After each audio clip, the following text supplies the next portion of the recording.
16 апреля 2014 года.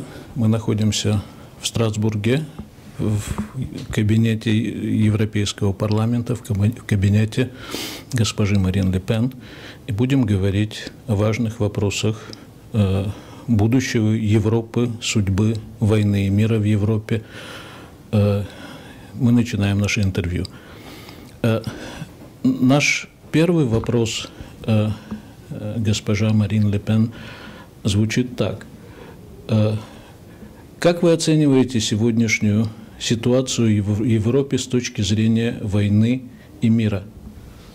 Notre première question, quel est votre avis sur la situation en Europe du point de vue de la guerre et de la paix? Vous savez, on nous a vendu la construction de l'Union européenne en nous indiquant sur tous les tons que l'Union européenne, c'était la paix. Je ne le crois pas. Je crois qu'aujourd'hui, l'Union européenne, c'est la guerre. C'est d'abord la guerre économique. C'est la guerre du dumping social. C'est la guerre d'image entre les différents pays. Les uns étant traités de voleurs, les autres de flemmards, les autres de totalitaires. Je pense à la Grèce, à la France, à l'Allemagne.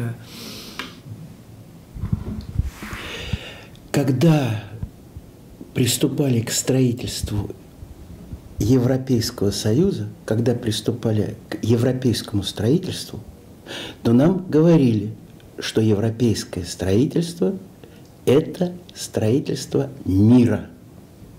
Сейчас мы убеждаемся в том, что это война. Война на экономическом фронте. Война, которая предстает перед нами в виде социального демпинга.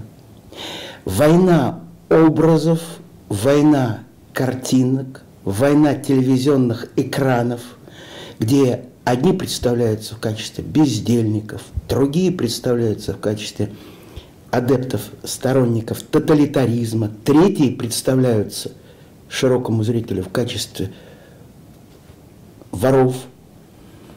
И, естественно, мы с такой Европой не согласны. Et puis on ne peut évidemment pas échapper, si vous voulez, au jugement très dur que nous portons sur l'Union européenne dans le rôle qu'elle peut avoir aujourd'hui dans la dégradation de la situation en Ukraine. Car je tiens l'Union européenne comme en partie responsable des tensions très fortes qui existent aujourd'hui en Ukraine, en ayant fait à l'Ukraine des fausses promesses d'adhésion, alors que l'Union européenne sait pertinemment que l'Ukraine n'a pas du tout vocation à rentrer dans l'Union européenne, et dans le comportement qu'elle a de guerre froide à l'égard de la Russie, qu'elle mène sur ordre des États-Unis depuis déjà de nombreuses années. И, естественно, мы не можем обойти молчанием ту роль, которую сыграло европейское сообщество во всем том, что сейчас происходит на Украине. Конкретно, европейское сообщество давало Украине ложные обещания касательно того, что Украина может вступить в состав европейского сообщества, Европейского Союза. Первое. Второе. Европейский Союз в настоящий момент ведет настоящую холодную войну по отношению к России. И, естественно, мы тоже этого терпеть не можем. Вы единственный крупный политик Европы, который публично поддержал позицию России по Украине. Поддержал, я знаю, что вы недавно, по-моему, 2 дня назад были в Москве, встречались с господином Нарышкиным. Как реагируют европейские политики на вашу политическую позицию? À ma connaissance, vous êtes l'unique politicienne européenne qui a clairement soutenu la position russe dans ce conflit autour de l'Ukraine. À ma connaissance, il y a 2 jours, vous avez visité, vous êtes de retour de Moscou, il y a 2 jours, vous avez eu l'entretien avec M. Naryshkin. Quelle est la réaction de la classe politique française, des médias français, à votre prise de position par rapport à ce conflit? Moi, j'ai le sentiment que les médias français sont extrêmement, et les politiques français sont extrêmement gênés, car ils se rendent compte que la situation qu'ils voulaient manipuler est en train de leur échapper. Souvenez-vous que cette crise en Ukraine intervient pendant l'élection européenne, pendant la campagne européenne. Ça n'est pas anodin, car l'Union européenne était très heureuse de pouvoir montrer des images d'une population éprise de démocratie qui rêvait de rejoindre l'Union européenne au moment où tout le débat porte sur ceux qui veulent en partir de cette Union européenne. В действительности моя позиция поставила в весьма затруднительное положение французские средства массовой информации и французских политиков. Дело в том, что все эти события совпали по времени с предвыборной кампанией в Европейский парламент. И очень бы им хотелось, чтобы на экранах телевизоров зрителям показали народ украинский, рвущийся к свободе, рвущийся в Европейский Союз. Но дело в том, что все это происходит как раз в тот момент, когда очень многие народы Европы хотят выйти из Европейского Союза. Et puis le Front National, par le passé, a toujours pris des positions extrêmement courageuses, mais totalement à contre-courant en matière internationale de la classe politique française. Nous avons été les seuls à nous opposer à l'intervention en Libye. Et l'on voit ce qu'est devenu la Libye aujourd'hui, et l'on voit les échecs, les erreurs terribles qui ont été commises par l'Union européenne et par les États-Unis. Nous avons été les seuls à nous opposer à l'intervention ou aux menaces d'intervention en Syrie. Et aujourd'hui encore, c'est nous qui avions raison. Donc je pense que nous avons aussi raison lorsque nous avons une position pragmatique, modérée, respectueuse aussi de l'histoire de l'Ukraine. Mais c'est vrai que nous sommes bien souvent les seuls à nous retrouver sur des positions. Et c'est parce qu'on est seul qu'on a tort. Mais hélas, en politique française, bien souvent, quand on est seul à défendre une position contre tous, c'est qu'on a raison. Мы в прошлом неоднократно занимали позиции, которые оспаривались французским политическим классом. Est-ce qu'on peut traduire classe politique comme nomenclatura politique? Oui, c'est ça. Я спросил, можно ли переводить выражение французское политический класс как политическая номенклатура. Она говорит, да, можно. Таким образом, в прошлом мы занимали неоднократно позиции, которые оспаривались французской политической номенклатурой. В качестве примера я вам могу привести Ливию. Против интервенции в Ливии мы выступили ясно и неоднозначно. И все сейчас видят, какой ужас царит в Ливии. Мы четко и неоднозначно высказались против того, что можно назвать интервенцией, вмешательством или же попыткой изменить ход событий в Сирии. И реальная обстановка свидетельствует о том, что мы были правы в прошлом и продолжаем оставаться правыми. Мы единственные среди французских политических сил, кто занимали и занимают подобные позиции. Но позиции прагматизма, позиции умеренности, позиции, основывающиеся на историческом развитии. И часто опыт показывает, что та партия, та сила, которая находится в одиночке и в одиночку отстаивает какую-то позицию, именно она и права. Вот в этой связи вопрос.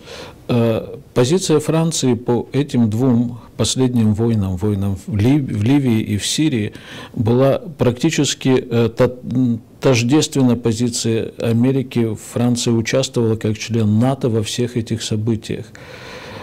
Что может и может ли в принципе позиция Франции меняться в связи с кризисом на Украине, который при самых худших сценариях развития может перерасти в полномасштабный военный конфликт? La position de la France dans les conflits de Libye et de Syrie, en réalité, fut celle des États-Unis. Et la France, en réalité, intervenait et intervient là-bas en tant que membre de l'OTAN aux côtés des États-Unis. Est-ce que vous voyez la position de la France par rapport à l'Ukraine évoluer, puisque dans le pire des scénarios, ça peut dégénérer en un important conflit armé au cœur de l'Europe? C'est un des reproches que nous faisons aux dirigeants français depuis des années. D'abord, vous le savez, nous sommes contre la présence de la France dans l'OTAN. Et quand j'arriverai au pouvoir, nous sortirons de l'OTAN. Deuxièmement, la France a perdu sa voix particulière, cette voix diplomatique qui lui permettait justement d'avoir une tonalité différente des autres dans un monde multipolaire. Elle est aujourd'hui, elle reçoit ses ordres aujourd'hui bien souvent de Washington, et parfois de Berlin. Et parfois elle est écartelée quand les ordres de Washington ne sont pas les mêmes que ceux qui viennent de Berlin. Bon. Il y a vraiment tout à craindre de voir un alignement total de la France sur la position américaine dans le cadre d'un éventuel dérapage du conflit ukrainien. Alors même que la solution, la seule en réalité viable et la seule pacifique, serait l'organisation pour maintenir l'unité de l'Ukraine d'une fédération avec des régions qui auraient une large part d'autonomie, ce qui permettrait à ceux qui se sentent plus proches de la Russie de rester dans l'Ukraine et à ceux qui se sentent plus proches de l'Ouest de rester également dans l'Ukraine. Il n'y a hélas pas d'autre solution viable et pacifique. Следует констатировать, что в настоящий момент Франция следует линии НАТО. Если меня выберут, то я выведу Францию из военной организации. Pardon, vous avez dit je fais sortir la France de l'OTAN ou de l'organisme militaire de l'OTAN? De l'OTAN. De l'OTAN. Même plus que De Голь. De l'OTAN. Carrément plus que De Голь. De l'OTAN. Вот. Потому что я спросил, вы выведете Францию из военной организации НАТО или же вообще из НАТО? Она говорит, из НАТО. То есть я говорю, вы делаете даже больше, чем Де Голь. Она говорит, да. Таким образом, если меня изберут, то я выведу Францию из НАТО. Потому что сейчас, в настоящий момент, Франция потеряла свой самостоятельный дипломатический голос. В результате сейчас мы полностью подстраиваемся и просто-напросто выполняем приказы, поступающие из Вашингтона. Иногда эти приказы поступают из Вашингтона, иногда поступают из Берлина. Бывают ситуации, когда Францию растягивают между вот этими приказами, идущими из Вашингтона и из Берлина. Таким образом, принимая во внимание нынешнюю ориентацию Франции и принимая во внимание, что сейчас Франция просто-напросто равняется на позицию Вашингтона, есть действительно серьезные опасения того, как Франция может в дальнейшем повести себя на Украине. И с моей точки зрения, с нашей точки зрения, единственная возможность мирного решения создавшейся на Украине ситуации, состоит в том, чтобы создать единую Украину при ее федерализации, мирной федерализации. Таким образом, чтобы максимальная автономия была предоставлена тем регионам Украины, которые того пожелают. Я хочу поддержать эту точку зрения в том смысле, что федерализация, так как она представлена российской стороной, на данный момент представляется единственным возможным выходом из ситуации начинающейся гражданской войны, которая может перерасти в более крупный военный конфликт, который может вызвать, практически может взорвать Европу. В этой связи все-таки вопрос о позиции Франции как члена НАТО на данный момент. Может ли эта позиция в данный момент, поскольку события развиваются стремительно, может ли она оказаться каким-то образом альтернативной, другой? Может ли она помочь предотвращению того взрыва в Европе, которым чревата ситуация на Украине? À notre avis, vous avez tout à fait raison. À notre avis, la fédéralisation telle qu'elle est suggérée par vous, telle qu'elle est suggérée par la Russie, est l'unique moyen pacifique de sortir de l'impasse où la situation en Ukraine peut dégénérer en guerre civile, puis un important conflit au cœur de l'Europe. À votre avis, la position de la France en tant que membre de l'OTAN peut faire évoluer la situation d'une telle façon pour que ça ne dégénère pas gravement? Non, je ne crois pas que les dirigeants français, je ne parle pas de la France parce que je sépare la France de ses dirigeants, mais je ne pense pas que les dirigeants français aient en même temps assez de lucidité, assez de courage et assez d'influence pour pouvoir avoir un effet direct sur les choix qui seront faits. Je pense que, paradoxalement, l'Allemagne pourrait, en revanche, par son influence, et aussi pour la défense de ses intérêts économiques, car l'Allemagne défend toujours ses intérêts, toujours, avoir une influence qui puisse pousser à une résolution du conflit. Dans cette voie-là. Я не думаю, чтобы руководители Франции, как вам сказать, руководители Франции, если они руководители действительно Франции, я не думаю, что руководителей Франции было бы достаточно ясновидения, независимости,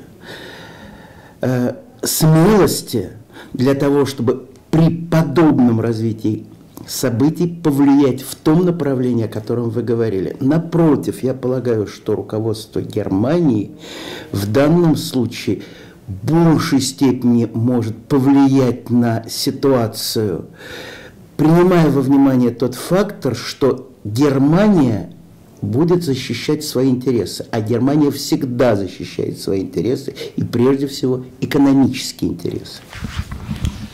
Но все-таки, если есть злая воля, не буду уточнять кого, поскольку понятно из контекста нашего разговора, кто может стоять за такой злой волей. Столкнуть снова европейские народы в войне, столкнуть их на украинском вопросе и дальше развивать конфронтацию внутри Европы. Что может быть этой воле противопоставлено? S'il y a une mauvaise volonté, je ne vais pas préciser mauvaise volonté de qui, mais mauvaise volonté qui se fixerait pour objectif de dresser les nations européennes les unes contre les autres en partant de la mèche ukrainienne. Donc, si on imagine que ça existe, cette mauvaise volonté, qu'est-ce qu'on peut opposer et qui peut concrètement s'opposer à une telle mauvaise volonté? Les partis patriotes. Je crois que les partis patriotes, comme ils sont les seuls à s'opposer au modèle économique ultralibéral et destructeur imposé par l'Union européenne, comme ils sont les seuls à s'opposer à une monnaie unique qui a démontré qu'elle est un échec absolu, comme ils sont les seuls à défendre les valeurs et la civilisation